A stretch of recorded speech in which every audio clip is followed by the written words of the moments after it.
ಶಾಸಕರು ಶ್ರೀನಿವಾಸ್ ಮಾನ ಇದ್ದಾರೆ ಸರ್.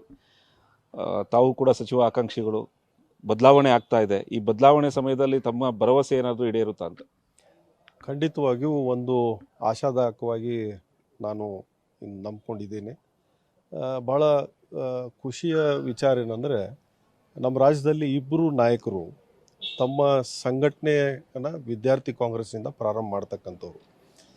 ಭಾಳ ಆಳವಾಗಿ ಸಂಘಟನೆಯಲ್ಲಿ ರಾಷ್ಟ್ರ ಮಟ್ಟದಲ್ಲಿ, ರಾಜ್ಯ ಮಟ್ಟದಲ್ಲಿ ಕೆಲಸ ಮಾಡಿದಂಥವ್ರು.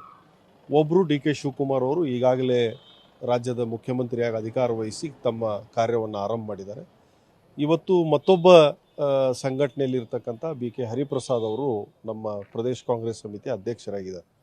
ಇಂದಿರಾ ಗಾಂಧಿ, ರಾಜೀವ್ ಗಾಂಧಿ ಅವರ ಕಾಲದಿಂದನೂ ಕೂಡ ರಾಷ್ಟ್ರ ಮಟ್ಟದಲ್ಲಿ ತಮ್ಮದೇ ಆದಂಥ ಒಂದು ಛಾಪನ್ನು ಮೂಡಿಸಿದಂಥ ಒಂದು ನಾಯಕತ್ವ ಇವತ್ತು ನಮ್ಮ ರಾಜ್ಯ ಕಾಂಗ್ರೆಸ್ಸನ್ನು ಮುನ್ನಡೆಸ್ತಕ್ಕಂಥದ್ದು ನಮ್ಮೆಲ್ಲರಿಗೂ ಖುಷಿ ತರ್ತಕ್ಕಂಥ ವಿಚಾರ. ಇವರಿಬ್ಬರು ನಾಯಕತ್ವದಲ್ಲಿ ಪಕ್ಷ ಮತ್ತಷ್ಟು ಗಟ್ಟಿಗೊಳಿಸಲಿದೆ. ಸರ್ಕಾರದ ಕಾರ್ಯ ಯೋಜನೆಗಳು ಇನ್ನಷ್ಟು ಪರಿಣಾಮಕಾರಿಯಾಗಿ ಜಾರಿ ಆಗ್ತಕ್ಕಂಥ ವಿಶ್ವಾಸ ನಮಗಿದೆ. ಮತ್ತು ಈಗಾಗಲೇ 14 ಜನರ ಸಂಪುಟ ರಚನೆ ಆಗಿದೆ. ಮುಂದಿನ ಬರ್ತಕ್ಕಂಥ ಸಂಪುಟದಲ್ಲಿ ಹೊಸ ಮುಖಗಳಿಗೆ, ಯುವ ಮುಖಗಳಿಗೆ ಅವಕಾಶ ಸಿಗ್ತಕ್ಕಂಥದ್ದು ಸಂಪೂರ್ಣ ನಂಬಿಕೆಯನ್ನು ನಾವು ಹೊಂದಿದ್ದೇವೆ. ಮೊದಲ ಹಂತದ ಸಚಿವಾಕಾಂಕ್ಷಿಗಳ ಪಟ್ಟಿ ಮುಗಿದಿದೆ ಸರ್. ಈಗ ಎರಡೇ ಹಂತದ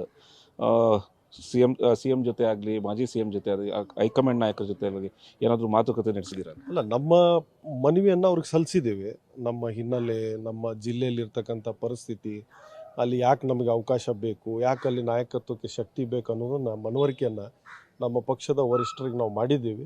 ಅವರು ಕೂಡ ಭರವಸೆ ಕೊಟ್ಟಿದ್ದಾರೆ. ಬರೋ ದಿನಮಾನಗಳಲ್ಲಿ ನಮ್ಮ ಜಿಲ್ಲೆಗೆ ನ್ಯಾಯ ಸಿಗ್ತದಂತಕ್ಕಂಥದ್ದು ಅವರು ಭರವಸೆಯನ್ನು ಕೊಟ್ಟಿದ್ದಾರೆ. ಕೊಟ್ಟ ಭರವಸೆ ಈಡೇರುತ್ತಾ ಅಂತ? ಖಂಡಿತವಾಗಿ ಈಡೇರುತ್ತದೆ. ಯಾಕಂದರೆ ನಾಯಕರು ಸುಮ್ಮನೆ ಹಂಗೆ ಭರವಸೆ ಕೊಡೋದಿಲ್ಲಲ್ಲ. ವಿಶೇಷವಾಗಿ ಕಾಂಗ್ರೆಸ್ ಪಕ್ಷ ಇದು ನುಡಿದಂತೆ ನಡೆಯುವಂಥ ಒಂದು ದಾರಿಯಲ್ಲಿ ಇರ್ತಕ್ಕಂಥವ್ರು ನಾವು. ಹಾಗಾಗಿ ನಮ್ಮ ಕೊಟ್ಟ ಭರವಸೆ ಅವರು ನಮ್ಮ ಜಿಲ್ಲೆಗೆ ಪ್ರಾತಿನಿಧ್ಯ ಕೊಡ್ತಾರಂತಕ್ಕಂಥ ನಂಬಿಕೆ ಇದೆ. ಯಾಕೆಂದರೆ ಡಿ ಕೆ ಶಿವಕುಮಾರ್ ಜೊತೆ ಬೆನ್ನಿಗೆ ನಿಂತವ್ರು ನೀವು. ಸಾಕಷ್ಟು ಶಾಸಕರು ಕೂಡ ಇದ್ದರು. ಎಲ್ಲರೂ ಕೂಡ ಒಂದು ಆಸೆ ಇಟ್ಕೊಂಡಿರ್ತಾರೆ, ನಾವು ಸಚಿವರಾಗಬೇಕು ಅಂತ. ಆ ರೀತಿ ಏನಾದರೂ ಬೆನ್ನಿಗೆ ನಿಂತ ಸಂದರ್ಭದಲ್ಲಿ ಸಾಕಷ್ಟು ಸವಾಲುಗಳು, ಅಡೆತಡೆಗಳು ಎದುರಿಸಿದ್ರಿ. ಈಗ ಎಲ್ಲವೂ ಕೂಡ ಅಂದುಕೊಂಡಂತೆ ವರ್ಷಗಳ ಕನಸು ನನಸಾಗ್ತಾ ಇರುತ್ತೆ. ಅಲ್ಲ, ಈಗ ರಾಜಕಾರಣ ಅಂತಂದ್ರೇ ಸವಾಲುಗಳು. ಪ್ರತಿ ದಿವಸ ಹೊಸ ಸವಾಲು ನಮಗೆ. ಆ ಸವಾಲು ಎದುರಿಸ್ಕೊಂಡೇ ನಾವು ರಾಜಕೀಯ ವ್ಯವಸ್ಥೆಯಲ್ಲಿ ಬದುಕಬೇಕು. ಆದರೆ ನಮ್ಮ ಮೂಲ ಉದ್ದೇಶ, ನಮ್ಮ ಮೂಲ ಗುರಿ ಜನಸೇವೆ, ಜನರಿಗಾಗಿ ಕೊಡ್ತಕ್ಕಂಥ ಕಾರ್ಯಕ್ರಮಗಳೇ ಆಗಿರಬೇಕು. ಮತ್ತು ಪಕ್ಷಕ್ಕೆ ಬದ್ಧತೆಯಿಂದ ನಾವೆಲ್ಲ ನಿಷ್ಠರಾಗಿರಬೇಕು. ಹಾಗಾಗಿ ಪಕ್ಷ ತೆಗೆದುಕೊಳ್ತಕ್ಕಂಥ ತೀರ್ಮಾನ ಯಾವುದೇ ರೀತಿ ನಮಗೆ ಅದರಲ್ಲಿ ಹಿನ್ನಡೆ ಆಗೋದಿಲ್ಲ. ನಮಗೆ ಏನು ಅವ್ರ ತೀರ್ಮಾನ ತೊಗೊಂಡ್ರು ನಾವು ಬದ್ಧರಿರ್ತೀವಿ.